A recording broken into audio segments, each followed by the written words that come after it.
आज आपण street style सोया fried rice बनवणार आहोत. सेम बाहेरून विकत आणलेला जसा असतो ना स्मोकी, तसाच बनतो.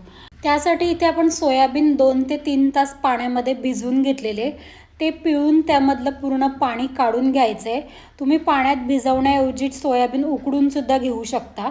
त्यानंतर त्यावर कॉर्नफ्लॉवर घालायचं आहे, चवीनुसार मीठ, थोडासा खायचा लाल रंग आणि काळी मिरी पावडर घालायची. सर्व छान एकजीव करून घ्यायचं आहे. एकीकडे आपण तेल गरम करायला ठेवलेलं आहे. आपलं तेलही तापलेलं आहे.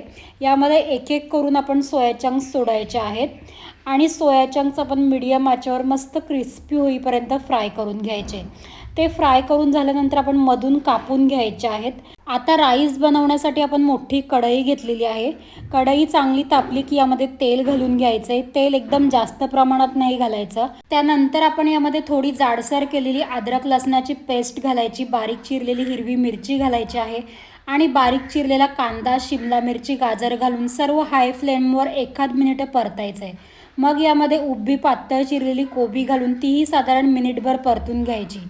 मग यामध्ये मी 70% शिजवलेला बासमती तांदूळ घातलेला आहे. थोडीशी ॲरोमॅटिक पावडर घातलेली आहे. ती नसेल तर आपण काळी मिरी पावडर घालू शकतो. चवीनुसार मीठ घालायचं आहे.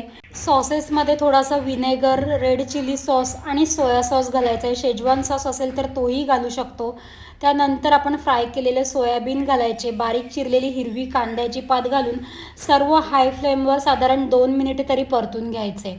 आपला मस्त स्ट्रीट स्टाईल फ्राईड राईस खाण्यासाठी तयार झालेला आहे. तुम्ही नक्की ट्राय करून बघा. खूप